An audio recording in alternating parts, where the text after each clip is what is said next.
That's where I started. That's a really interesting. Exactly right. I'll never know. That's okay. So the way we're going to start is we're right on the edge of the end of page 4b. We're almost ready to jump to a new page, but not yet. So if you are in the paper packets, we're going to be on 262. And if you are on your own Talmud or something else, we're at the second half of page 4b. And what we're going to do today is we're going to, because where we landed last week is actually pretty complicated, I want to go back before we move forward and make sure we really, really get it. So I'm going to do a little bit of review of stuff that's not on the page, and then we'll kind of jump in wherever we are. So just to remind you, we started off this conversation having a conversation about New Year's and how many different New Years there are. And one of the New Years was the New Year's for the festivals, which starts in the month of Nisan, which is the holiday of Passover. And so the conversation happens, okay,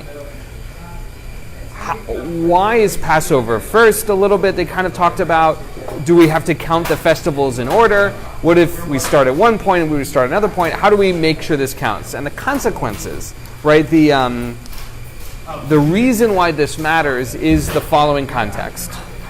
I have made a vow to bring a sacrifice to the temple of my own will, right? It's not an obligation from outside, but I've made an obligation.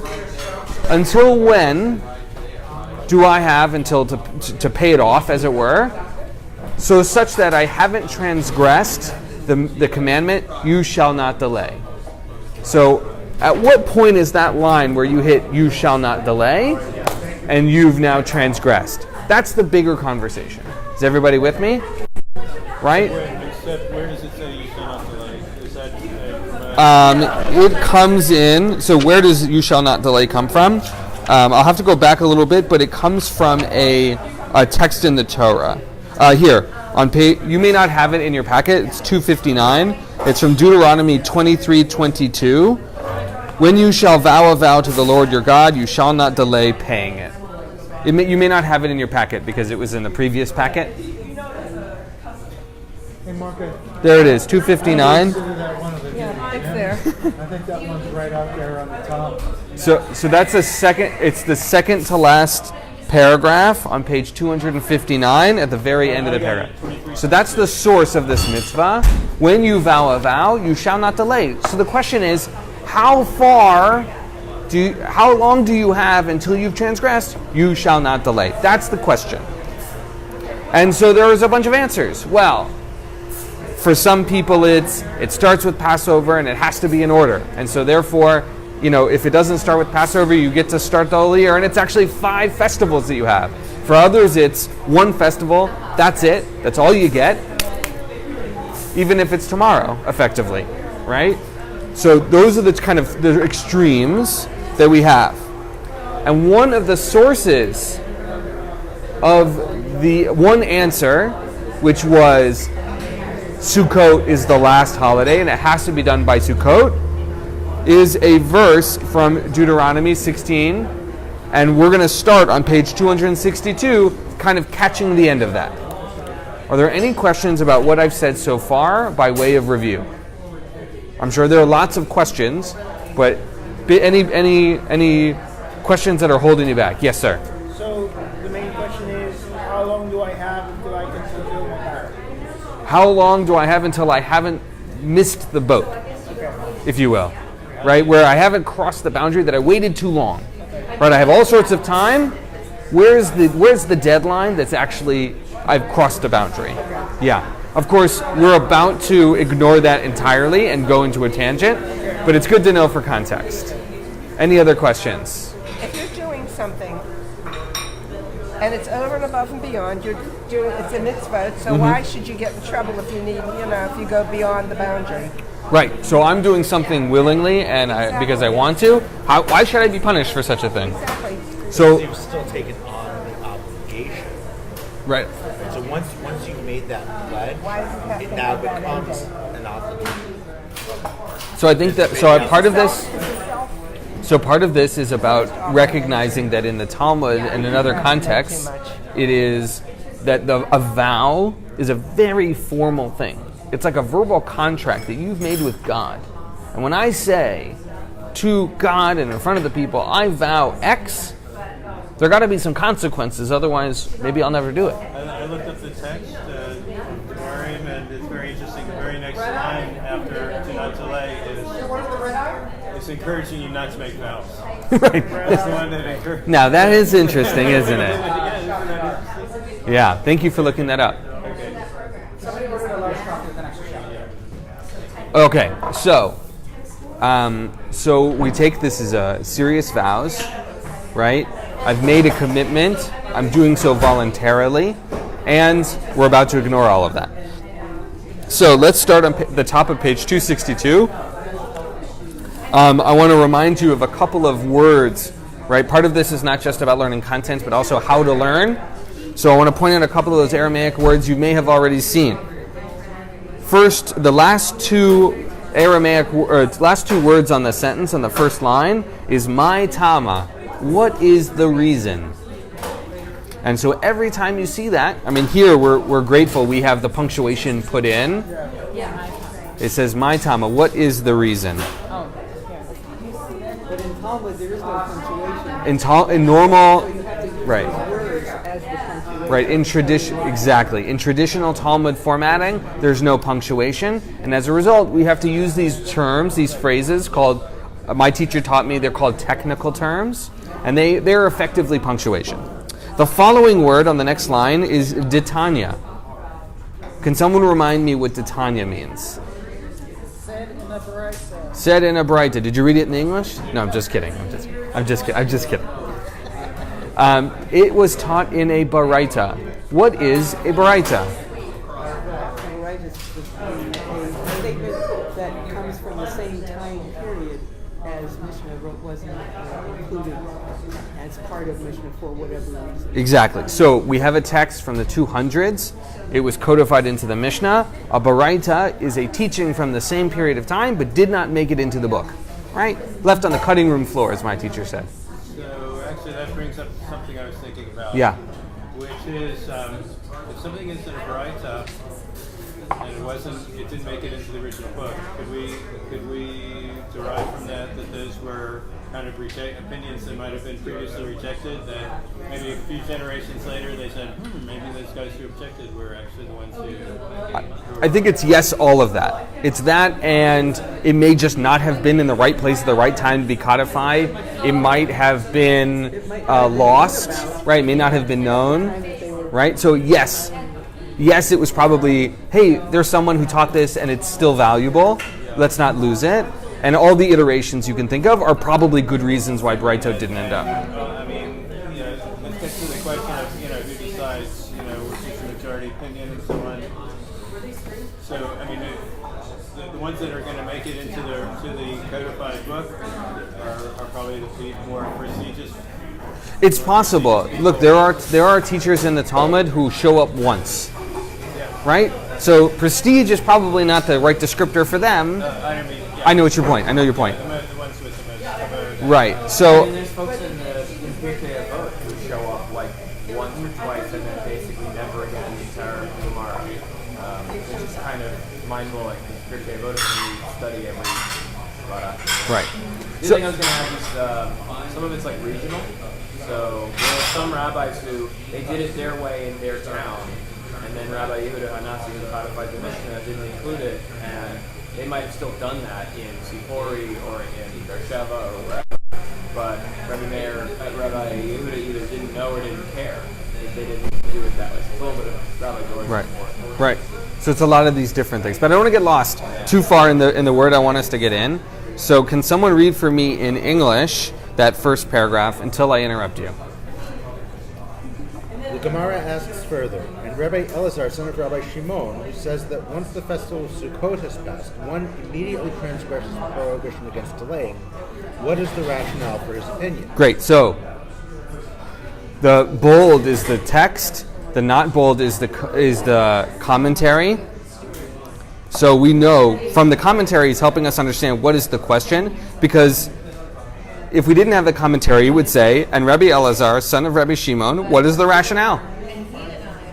We'd have to know the context already. The commentary is really helpful for that reason. And so here, the position that we're learning is once the festival of Sukkot has passed, that's your deadline. That's your boundary. All right, keep going.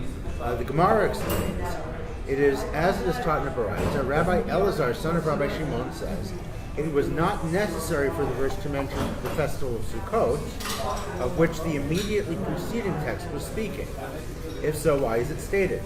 It is to say that this festival is what causes one to be considered late in fulfilling his vow, since by the end of the festival he must bring all of his current vows to the temple, whether he took his vow shortly before Sukkot or much earlier. Great. So the verse in Deuteronomy, we know from reading the previous paragraphs in weeks before, it says, and you shall go up 3 times a year, and then it names each festival.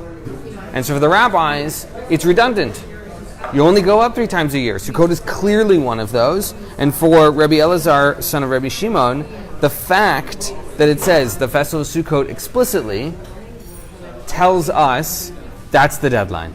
It doesn't matter when you made the vow, Sukkot's your deadline from that verse. And of course, for the rabbis, a text from the Torah is going to be the most powerful argument you can make over logic, over another rabbinic text or something like that.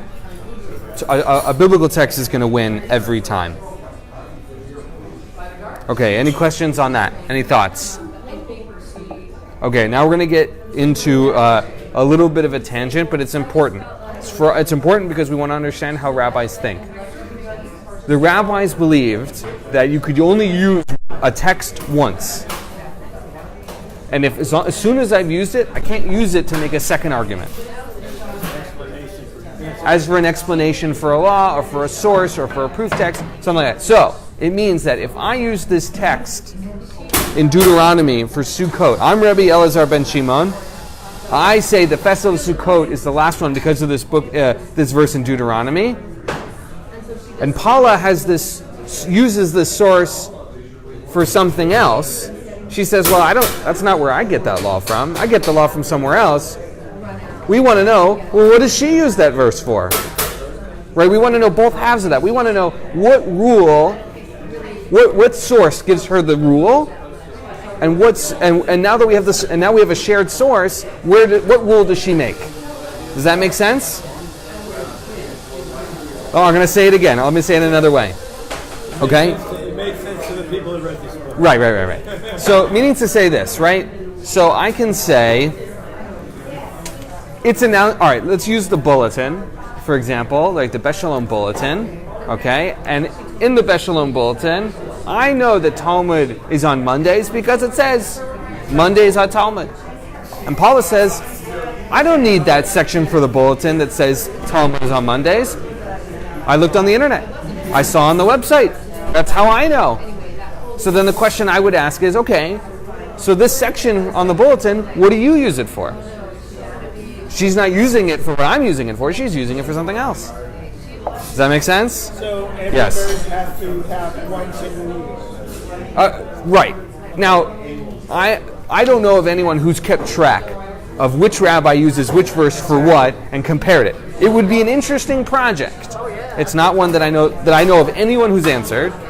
Let's assume for the moment that the rabbis are consistent as much as any human being can be.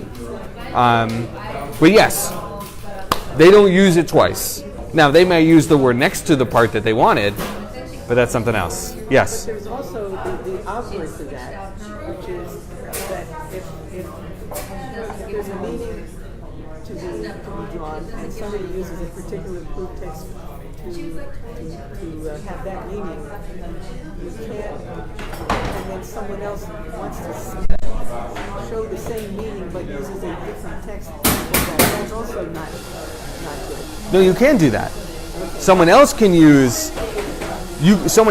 get, right, so there's two pieces, right, and they run in parallel. One is that source is the same and it's being used two different ways. And the other one is I have a conclusion. I'm getting it from two different sources. right, so to use Same source, same conclusion. But there are two ways I can get to each.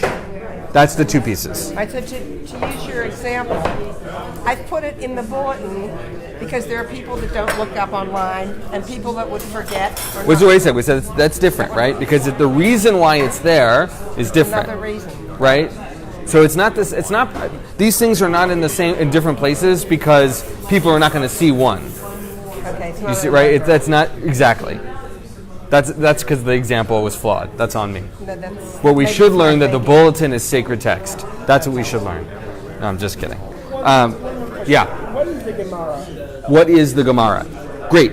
So the Mishnah is that rabbinic text from the 2nd century, and Gemara is the conversation that happened afterwards that we're looking at now, and together Mishnah and Gemara is Talmud. And we use those words interchangeably nowadays, yeah. Okay, so now back in the text, page 262, we're on the second paragraph that starts with, and Rebbe Meir, and I want to point out another piece of text in the text itself. What I want you to look for is the second line, the last word, and the following two words on the third line. It says, "My darshu bazeh." Does everyone see it? "Ma darshu bazeh." That is the phrase. How do they explain it? Right? We know this thing. How do they explain it? Right? It's going to be an invitation for someone else to bring an explanation. Then I want you to look. Is everyone with me so far? That mine doesn't say Bozet. Here it doesn't say Bozet. It says Oh, sorry. That's because I just misread it. And it says Bay. That's on me. No, that's me. Yes. My darshu Bay. Yes, you are exactly right. Bay is Aramaic for bezeh. Pretty much. For it. Or of it. That's on me. There's a dot in the middle of that. Yes, that's on me. Yeah. So then I want you to look at the next word, the third word on the third line, miba'e. Miba'e means it requires, or they require. That is sort of the answer. What are they explaining? Well, they need this for the next part. So we're starting to see the back and forth just from the words itself. Now I want you to look on the fifth line on the second word. It says minayin. Does everyone see it? Yeah, that's the one. Minayin means from where? And that is a question of derivation. From where are they deriving this from? And then on the following line it says Talmud Lomar. Does everyone see it? Here's the confusing part where it says Talmud Lomar, and you would say, oh, the Talmud teaches. But actually, it means it's in the Torah. Because they themselves are the Talmud, and they are not calling themselves the Talmud yet. They're calling themselves Gemara. Talmud is still about learning. Lamad, Limud, Talmud. So Talmud Lomar is the answer to Minayin. From where is it derived? Exactly. And it's almost always a quote from the Torah. Okay, the last thing I'm going to point out to you is, so now we're looking at start counting from the bottom of the paragraph. Right in the middle it says ma. It's the 1, 2, 3, fourth word. And then right below it is the word af, right after the dash. If you were writing in your page, make a square around the ma and the square around the af. This is really, really important. It is a construction. Just as, ma, just as, and af, so too. So just as the first thing is true, so too the second thing is true. That is, and you will see it a million times, and it will creep into your language in English. Ma'af, just as, so too. Okay, now that we've learned some of those words, let's read it in English. Can someone else read for me who hasn't read yet?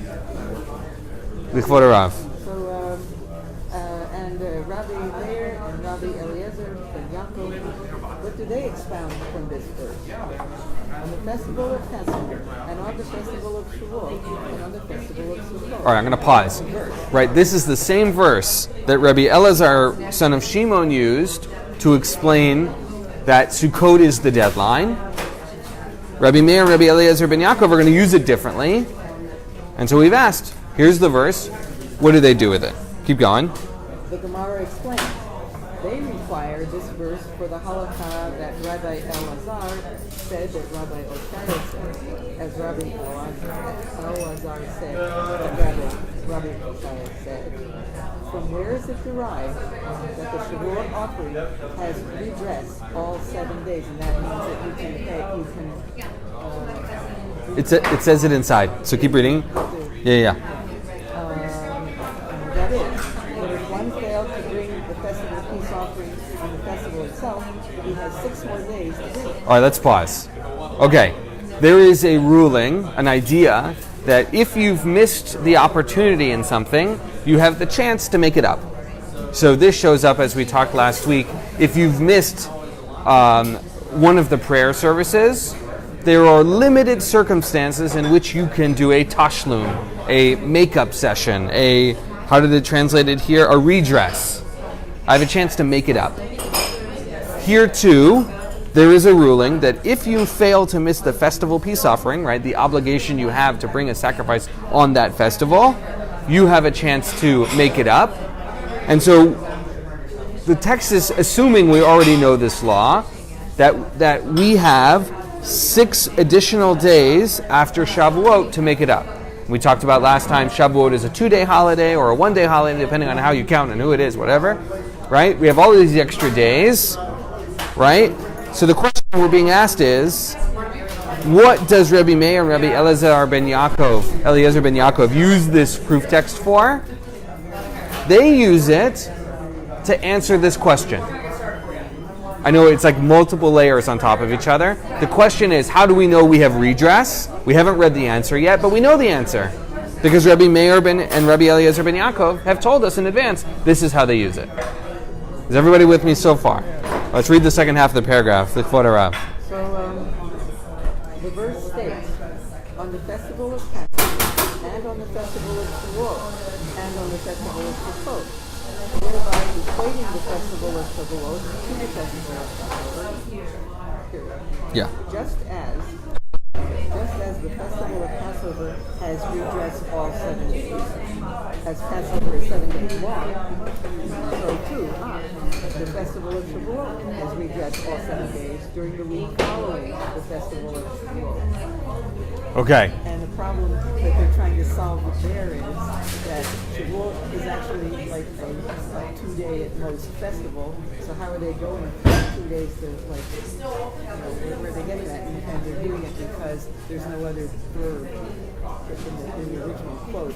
Right. Separates Shavuot from Pesach or from they're all kind of lumped together. Right, so how is this a good proof text?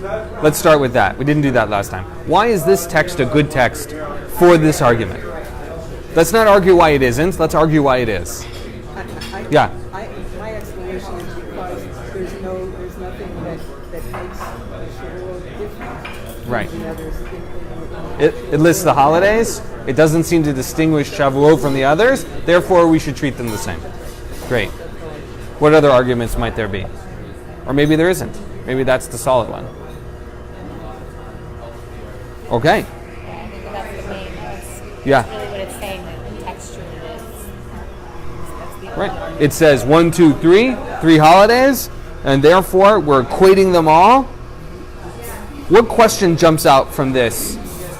What's one of the questions that jumps out from this list of holidays and the argument that's made? Shavuot, I think it's not 7. Shavuot's not 7 days, right? So, right, that's one piece. What else? We're missing one. Right? We're comparing Shavuot to Passover. What about Sukkot? What about Shmini Atzeret? Or Shmini Atzeret, which we're going to get to in a moment, right? Spoilers. I'm just kidding. Okay? Everybody feel like they understand what just happened in that paragraph. It was a lot, which is why we went back to do it. Could you clarify a little Yeah. more? So what about? So, if Shavuot is not 7 days, why are we comparing it to Passover? That's the question. Like, what's the problem with Sukkot? Yeah, exactly. We're One about. of the person says, I don't get it, and then they explain it, and you're like, oh yeah, you get it. Yeah, you were exactly right. That's the question. They didn't answer it. But that's the question. Exactly right. We're going to come to it. Exactly right. You understand what's happening. Any other questions, thoughts? Yes, the footer of. One of the pieces of the context we've looked at is this more lenient and more strict. Right? Rabbi Meir says it has to be the next festival. Right. And so I think that part of that is going on in looking at this verse because, well, if you're going to be more lenient about Pesach and Sukkot, why shouldn't you be more lenient about Shavuot, right? Why tell people if you miss this day, you're out of luck? Right. Great. You know, your wagon gets stuck in the mud. Right, so the bigger context, right, which is if we're using the paradigm of lenient and stringent, and we have this one holiday that seems to appear as different than the other two, if we are going to be lenient, we want to make sure that there's extra space. And if we're going to be strict, maybe we won't. Great. All right, let's keep going. I want to point out in the next section, we're now in the third paragraph, that ma'af shows up again. It's the fourth word and the last word on the line. Ma, just as, so too. So we're going to see it again. Right? Okay. Someone else can read for me, please. The Gemara asks. Go for it. Gemara asks, if so, draw an analogy from the festival of Shavuot to the festival of Sukkot, which is also mentioned in close proximity to it, and say, just as below, on Sukkot, the offering may be brought for 8 days.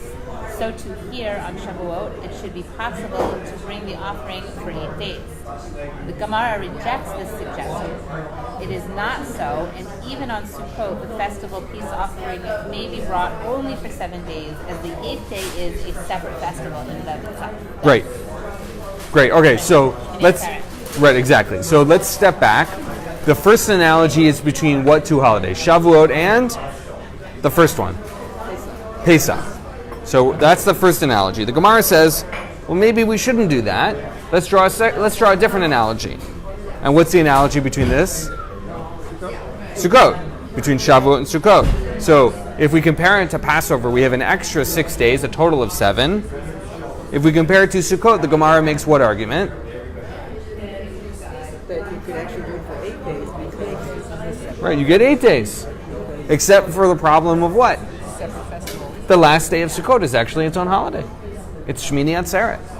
It's actually 2 holidays in that week. So based on what we know now, does this argument hold water? What's a better comparison? Sukkot or Pesach? Well, but I think that Maybe, the example, right?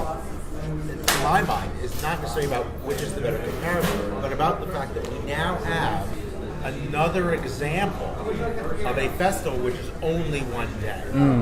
Right? Right? And so to say that, well, we should be lenient about Shavuot because we're lenient about the other festivals, now gets debunked because we have Shmini Atzeret. And so we have another example where there's only 1 day, and that's an opinion that now can apply to Shavuot. So, The 8th day of Sukkot isn't really the 8th day of Sukkot at all. right. So the only piece that I want to highlight is the way you're reading the purpose of this halacha is as a purpose to be lenient, right? That this whole tashlum, this whole makeup, is a leniency. I'm not sure that that's true, but it's certainly a serious possibility. So I want to point out that you're reading it with that lens, which makes sense. So I just want to highlight that, right? We're using the paradigm of leniency and stringency, but the Gemara may not be. Okay. Does everyone understand why this argument falls apart at the end, or at least seems to? Okay. Yes. The whole thing is basically giving people a way to not break the vow they made. Correct. So the bottom line's the same. It's just How much time do you have? exactly Exactly. Okay. complicated. All right. We're going to take another quick detour. Does someone want to read the following paragraph? The Gemara raises a question. Yeah, go for it. But can't you say that he said the 8th day of Yisrael is a festival in itself, only with regard to Beth, Zayed, Reish, Kush, and Beth, and Acronym stands for 6 aspects of the day itself. But with regard to the matter of dress, failing to bring the festival peace, everyone agrees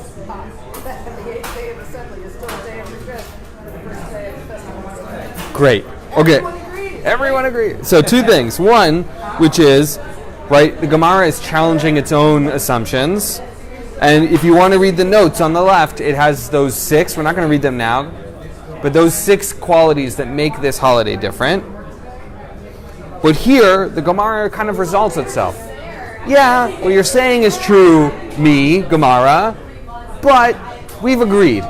Everybody's agreed that even though the 8th day is its own holiday, we're going to count it anyway. That's what the Gemara... Count it as like as an extra Tashlum day. Correct. So it resolves it. So it then says that Sukkot and Shmini Atzeret is a worthy analogy of just like Pesach was. All right, Pesach didn't have any problems, but Sukkot and Shmini Atzeret together are I think the Gemara is saying it's a better analogy because you get the extra day. I think part of the problem, right, is that the description in the Torah is ambiguous. Right? When the Torah describes Pesach, on the first day you will have a sacred assembly, you'll celebrate 7 days, and on the 7th day sacred assembly. Sukkot, it says, you shall celebrate Sukkot for 7 days, and on the first day is a sacred assembly, and on the 8th day is a sacred assembly. Is that a separate festival, or is that part of Sukkot? The text is, I think, ambiguous, hence the fact that the Talmud can go look at it from both sides. Exactly. Okay, I want us to move us a little further. So I want to highlight an important word at the beginning of the paragraph, ditnan. This word should sound some familiar. It sounds like Ditanya. Exactly. However, here when it says ditnan, because of the construction of the word, we know that it means it was taught in a Mishnah. So that verb, tav, nun, sort of yud, sort of aleph, whatever, is telling us it is taught in a certain period of time. The rabbis of this period are called Tanas, Tanaim, because they use this verb. The rabbis of the Gemara are called Amoraim, because the verb that we use for them is not Tana, to teach, but rather Amar, they said. And so we start to see that these verbs tell us a story about whose authority is what. Okay. Could someone read for me what we learned in a Mishnah? Go for it, Paul. As we learned in the Mishnah, if one did not bring his festival peace offering on the first day of the festival of Sukkot, he may still bring that peace offering during all of the festival, and even on the last day of the festival, as the 8th day of assembly is regarded as part of Sukkot for this purpose. If so, perhaps the festival of Shavuot can be compared to the festival of Sukkot, such that the festival peace offering of Shavuot may also be brought for 8 days. Great. This is another way of getting to the same place. Right? One was about this law in the Torah, in Deuteronomy, about and then we used it for redress. Right? The rule, where it says the list of the holidays that ends with Sukkot. Here we have another one. We learned it in the Mishnah. Well, we have this thing about Sukkot, where that the 8th day still counts for the first 7 days. We can give our sacrifice on the last day, and it still counts for Sukkot. Here, this is also going to be true for Shavuot. It's the same conclusion, but not one made using Torah. This is using a Mishnah. It's obviously not as powerful, right, because we have this hierarchy of things, but nonetheless, here's that argument. And then here's this gem at the very end that I'm going to make Joe read because he loves those little gems. Go for it. The Gemara answers. The Gemara answers, it is preferable to equate Shavuot to Passover and not to Sukkot due to the general principle. If you grasp many, you did not grasp anything. If you grasp few, you grasp something. That is to say, in the case of doubt, choose the smaller number, as it is included within the larger number. So this is first of all, I think a fascinating teaching that we can use in lots of contexts, which we talked about last week. But in the specificity of this context, they are going to lean towards stringency here. You still have the chance to make redress, but we're going to choose the one that has 7 days and not 8 because we know it works, as opposed to this thing that might work with this law or that law, depending on how you read. Here we know Passover works, and so that's what we're going to stick with, according to this. The point being that both Sukkot and Passover, for sure, 7 days is the limit. Right. Sukkot, maybe the 8th day can be included, or maybe it can't be included. But if you go with 7, then you know you're right. Correct. So the context is, how many days of redress do I have after Shavuot? And they're saying, if I'm going to compare two holidays, let's compare Pesach. We have it, we know it for sure works, and the number is smaller, which means it's included in the other, right? If I say we have 5 days to do something, you say, well, I heard we have 10. Which one is the more prudent approach? The 5 days, right? If I want to make sure I get it right. So I'm going to go out on a limb here because Jeremy called on me to read. And earlier I said, I'm afraid I might miss some hidden gems. And I understand that we're learning a method here. And I understand that this was of some significance to the teachers. But I don't understand why we're spending so much time on 4b. Yeah. So I think we've had this conversation many times, but I think as I've come back to over and over and over again, part of this is learning how to learn, and part of it is recognizing those gems are gems because you got to rub the dirt off of them. We got to sit and get through it a little bit before it shines. We would not have gotten that gem had we not spent all this time on 4b. Now, don't worry, we're going to hit 5a. But that's why we spend the time, because to get the most out of it. It's like if you have oranges and you want as much orange juice as you can, you got to sit and get on those oranges for a really long time to get every last drop. Yeah. When I started rabbinical school, I was 24 years old. And I started learning Gemara, and my sense of Gemara was I would read something and learn something, and I would become impatient and frustrated. And I would be like, this is boring and stupid and repetitive. Can we move on to something interesting? And so the Gemara would finally move on, and I would be really excited. And we would learn a thing, and I'd be like, well, that's not very interesting. Maybe it keeps getting better. And then it would go backwards and get into the thing that we just left. And I would be like, why are we back here? And 5 years of doing that, right? And then since then, I've been a rabbi for 13 years. 18 years of doing that. What I've learned personally is a thing that one of my teachers also taught me about Gemara, which was Ram Dass. He used to say, be here now. Right, Ram Dass is straight. Be here now. Which is that you may not like what we're doing right now in the Gemara, and theoretically anticipate it should be somewhere else, but this is the good stuff right now, so enjoy it. And that was a metaphor for life for me, which worked really well. It has worked really well for me for the last 18 years, which is, instead of me saying it's Monday morning, I can't wait till Friday because it's payday, it's a holiday, and it's a day off, and there's something going on Netflix, and be here now. Like, enjoy the thing you're doing right now. That's what my wisdom I draw from the thing that you're doing. Right. I go for it. We've often drawn analogies here between like paying your taxes. Yeah. Right? That you have April 15th is the due date. After that, you pay penalties. But I think there's an important difference because with April 15th, right, that's what the law says the Congress passed. If Congress wants to change the law, they can change the law. The rabbis are trying to find the answer.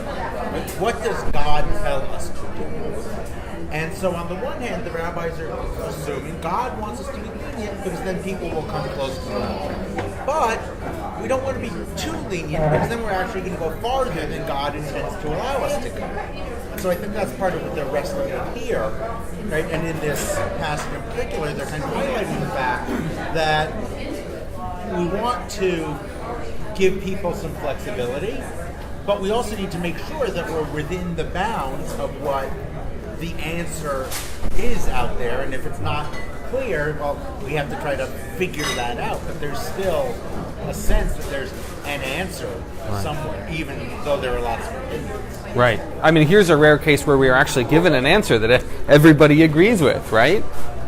I think that... Everybody. Right, everybody. Giant air quotes, everybody. I think the last piece is this.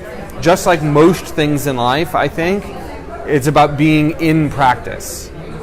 It's if martial arts is your thing, or yoga, or davening, or meditation, or whatever, Jewish learning is no different. The answer matters to me less than the practice of doing it, because it sharpens. The rabbis used to use the metaphor of irons sharpening irons, right? We're sharpening each other by being in practice. All right. Yes. Yes, please. Which is that this business of everyone agrees reminds me of the story of go out and see what the people are doing. Pukraze, yeah. Because it strikes me that's where this is coming from. It's that, we may say whatever we want to say, but you know what? Everybody out there Doing what they want. They're all doing the same thing, which is that everybody considers the 8th day of Sukkot. You can still bring, on the 8th day of Sukkot. I mean, there it is. It doesn't matter what we rabbis sitting here in our circle decide is true or Right. not. It's not going to stop the Real human beings from doing what they want. Just bring things on the 8th day. That's what we're It's great. Yeah. So Pukraze is a concept in the Gemara that shows up, which is go out and see what people are doing, then we'll make a decision based on reality. Right. Right. So They actually did that? yeah, that comes up in the Gemara. Maybe we'll see it. Hopefully it'll pop up. But the rabbis were grounded. I mean, as much as this is imaginary, that the temple was destroyed and was not likely to be rebuilt, and that part is imaginary, in some sense, the rabbis really were attempting to be living in reality, in relationship with other people. This is a new concept, because I thought we were talking about rebuilding the temple. 600 years later, Yeah. we're still arguing about bringing sacrifices Yeah. to a place that hasn't Right. been in existence for 500 years. So I'm a little dubious about the part of going out and Right. examining the So- real-life evidence in real time. So in certain things where they are really, really doing it, where they are still doing it at the time that they're writing this, those things will be more relevant. So yes, they are, and also both are true. And the word is, it sounds like good thing already. The word is could actually be read here as was, because it's not in the... Right. So, Right, it's not... just memory, collective memory. Look, we may be arguing about this, but we all remember. Exactly right. Everybody was bringing on the big thing, because that's when you did it. Exactly right. Okay, I want us to jump to a new page here. So we're going to do a little bit more. So I'm going to jump in and read. The Gemara asks, we're at the bottom of 262. The Gemara asks, but if so, with regard to what halakha did the merciful one, God, write the festival of Sukkot in this verse? The Gemara explains, it is to draw an analogy from Sukkot to the festival of Passover with regard to a different issue. So now we're getting another thing. Jump to the next page. And you'll notice ma'af again. Just as the festival of Passover requires remaining overnight in Jerusalem, and only on the following day may one return home, so too the festival of Sukkot requires remaining overnight in Jerusalem before returning home. So here's another question about what is this thing being used? Why are these holidays being listed this way? Here's the other answer. The analogy is such that just as the festival requires remaining overnight in this holiday, so too in that holiday it does the same. Okay, let's go one more. The Gemara, yes. But so the reason that they're asking the question is, if it's really all about Shavuot and Pesach, the whole thing that we've just been talking about, then why would it say I have to mention the festival of Sukkot also? Right. That's their Right. question. If we're using two of the three, we still got a third there. We got to figure it out. Because it's in the verse. Because it's in the verse. Why is it there? Exactly right. Thank you for clarifying that. Absolutely right. All right, let's do one more little small one. And you'll notice in the Aramaic it says vahatam, and there, minalan, from where is it derived? This is very similar to minayin. Minalan, from where is it derived? And then it says dichtiv. Just like ditanya means as it was taught in a Baraita, dichtiv means as it was written in the writings, which in this case is Torah. And the Gemara asks, and there, regarding Passover, from where do we derive this halacha? Right? So if we're comparing Sukkot to Passover, about staying overnight, how do we know that this thing is true about Passover in the first place? The Gemara explains it was written about the Paschal offering, the offering we give on Passover, and you shall roast and eat it in the place which the Lord your God shall choose, and you shall turn in the morning and go to your tents. Now I want to point out an important piece. You can see from the bolding that only the second half of the verse is the one that they're quoting. It is really, really, really important to know the Gemara quotes a part of the verse, not necessarily the part that they need you to know. So it's really valuable, A, that this commentary is here to give us the whole verse, and second, to get into the practice of looking up these verses.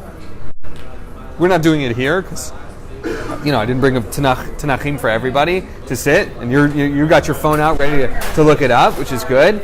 But here, we have the whole thing quoted, but I wanted you to know, as we're learning about how to learn Talmud, that's really important. So the question is this: how do we know that Passover, that people would remain overnight? What thing in the verse jumps out as the answer to that question?